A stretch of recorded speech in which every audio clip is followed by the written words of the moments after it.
Hey, what's up guys? Today, I'll show you a vampire film, Queen of the Damned. Spoiler ahead, watch out and take care. The movie begins with Mr. Vampire, who has been hibernating for 100 years, waking up from the sound of a heavy metal band nearby. He pushes away the lid of his stone coffin and comes out. He follows the loud sound source and gets his first blood on the way. This is his first meal after 100 years of rest. Mr. Vampire feels invigorated after drinking the blood from that bystander. It is time to find where that sound is coming from. Mr. Vampire barges into the place where the band is practicing and starts singing. The band members question who he is, as he has a very unique voice and uncanny appearance. Without hesitation, Mr. Vampire introduces himself. The band members refuse to believe it as it sounds absurd. But Mr. Vampire transports from one area to another to prove what he's capable of doing. That is enough to convince everyone that he means business. He then becomes the vocalist of the band. It did not take long for the band to become so popular. While on tour in London, Mr. Vampire is being interviewed via a giant screen, which is being asked why he is coming out in the open, when vamps are known to be secretive. Mr. Vampire explains that he's hiding for centuries, and that it is time to share himself with the world. A reporter also wants to know why the band is only scheduled to do one concert. Mr. Vampire tells the reporter that he does not want to do something repetitively. When being asked if other vamps will get mad for his lyrics that seem to reveal vampire secrets, Mr. Vampire answers that he knows that they will be. He also challenges the other vamps to come out. There is no fear in Mr. Vampire's eyes. Mr. Vampire's assistant brings two girls to one of his places in West England. When asked why vamps need to move from one place to another, the assistant begins to explain the reason, but is taken aback after Mr. Vampire appears behind him out of nowhere to prevent him from sharing his secret. Once the assistant leaves and the girls are alone with him, the girls think that they will have a good time with the vampire superstar. They begin to flirt vampiric hormones out of him, without knowing what will happen next. Instead of doing a smelly workout with them, Mr. Vampire climbs up the wall all the way to the ceiling, before dropping down to them and killing them both. On the other hand, a researcher hears a voice from her dream, calling for her. She has heard the same voice since she was 6. She is raised in a family of witches. The researcher wakes up, prepares a cup of coffee, and begins to study. She can see from the news the launching of the new music single of Mr. Vampire. The words of his song captivate her ear. At the Center for Paranormal Studies in London, a secret organization that researches and investigates the supernatural, the researcher shares with her colleagues how the lyrics caught her attention. The lyrics mention the Admiral's Arm, an old bar in London that is known for black magic and people disappearing for good. She believes that the location is a vampire's coven.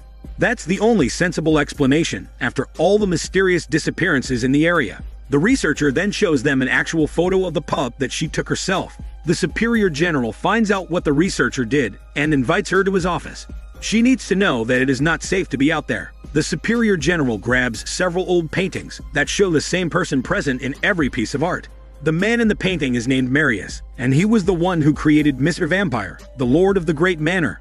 The superior general adds that he has Mr. Vampire's journal and promises to let her see it as long as she will not return back to the coven. She swears to never return. The researcher begins to read Mr. Vampire's story, starting from the time that he was brought to an island by Marius, the vampire who turned him into one of them. He woke up confused and not certain where he was at. He moved out of the bed to find out what was going on, despite being too weak to walk. When Marius came in, the man warned him that his family would send an army to look for him. Sensing danger, the man tried to run away from Marius, but Marius flew towards him and bit his neck with ease. Marius told him not to worry despite being bitten, as only his body would die.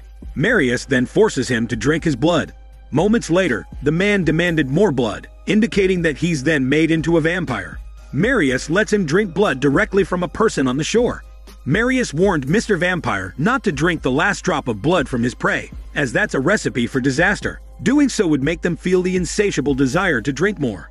While walking on the seashore, Mr. Vampire questions the need to hide. He believes that with his power, there's no need to hide, but rather be out in the open fearlessly. Mr. Vampire sees a beautiful girl playing her violin. She gracefully plays with passion in her eyes. He fell in love with her that instant.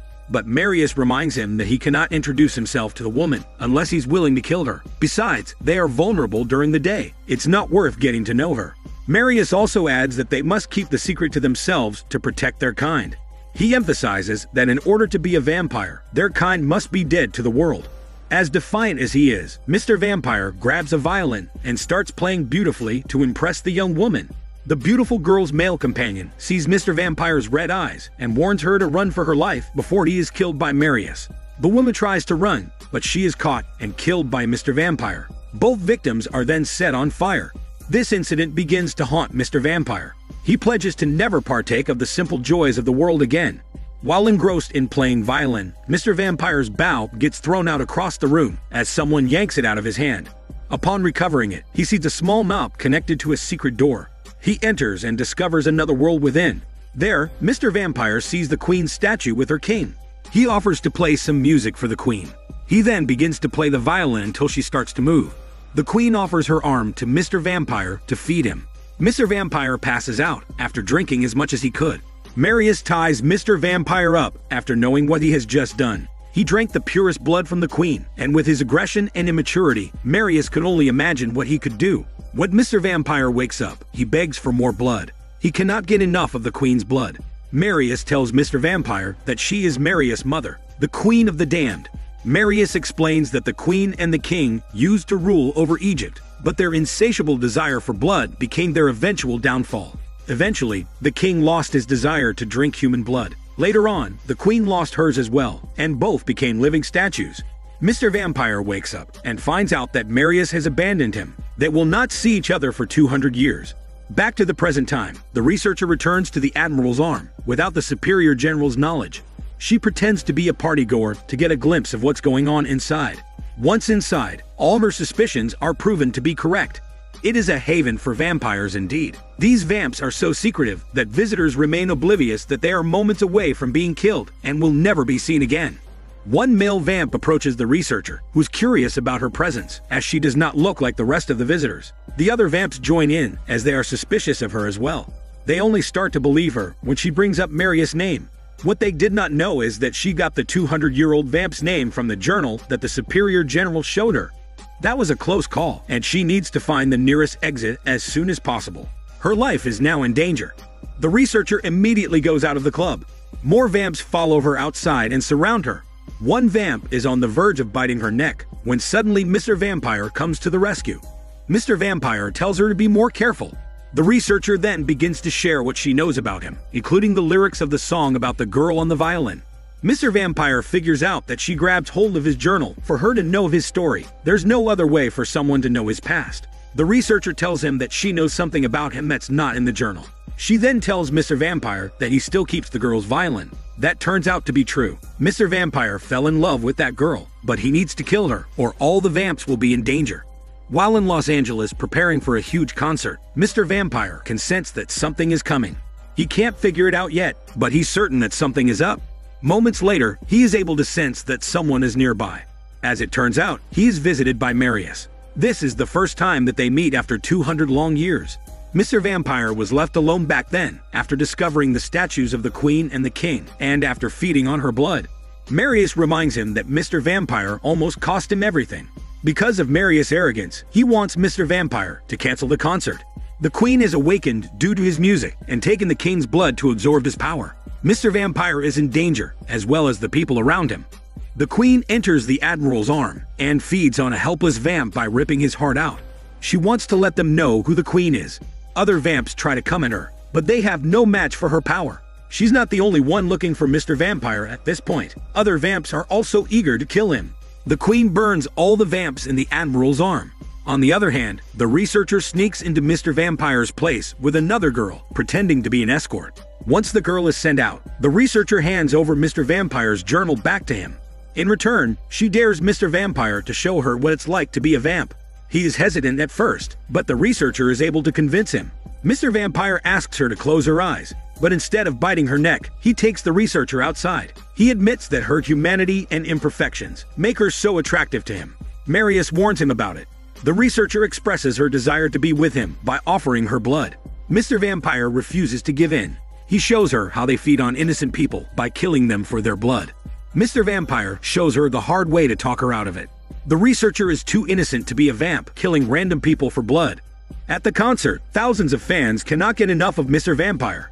Without their knowledge, several vamps are also among them, waiting for an opportunity to strike and get rid of Mr. Vampire, who is putting their kind in danger for being out in the open.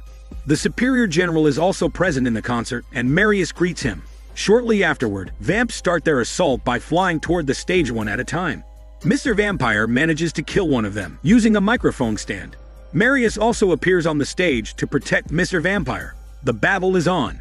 The Queen makes an explosive appearance on the stage. She summons Mr. Vampire and takes him away to a private but hormone-smelly place. She expresses her feelings toward him and her desire to make him her hormone consort after killing the king. She also reminds him that she's been saving him from harm without his knowledge. The Queen is his protector now. The two then play a vampiric hormone gang like there's no tomorrow. When Mr. Vampire wakes up the next day, he's surprised he is able to go out in the open. The Queen tells him that drinking her blood allows him to do just that. The Queen tells Mr. Vampire that they have a score to settle. It's time to confront the other vamps who are defiant of her. Meanwhile, the researcher is with Marius, and also with Maharet, a vamp and a distant ancestor of the researcher, and some other vamps who need to find a way to eliminate the Queen. They are plotting together to take revenge and kill the Queen by finding her vulnerability. When she is giving blood, someone needs to suck the blood up to the last drop. Mr. Vampire is their only chance to make this happen, but he seems to be the Queen's ally at this point. What they don't know is Mr. Vampire is just holding back and waiting for the chance to take her out. The Queen introduces Mr. Vampire as her new king. She invites everyone to join her, but they all refuse to, as she does not have regard for human life. The Queen has no sense of morality or compassion for humans. She asks Mr. Vampire if he really loves her in front of everyone. Mr. Vampire says yes. The Queen then demands he kill the researcher to prove that he really loves the Queen. This does not terrify the researcher at all, as she wants this to happen as well. Mr. Vampire begins to suck the virgin blood out of the researcher until she passes out.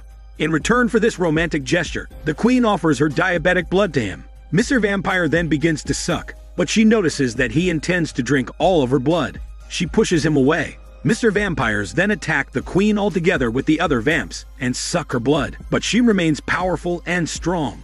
Mr. Vampire finds a vulnerable spot on her neck and starts sucking her blood and diabetics. Maharet stops Mr. Vampire from sucking all her blood. Instead, she bites the Queen herself. The Queen's body then starts to harden like a stone until it dissipates into thin air. Maharet then turns into a statue. The researcher visits the Superior General back at his office. She looks completely different now after being turned into a vamp.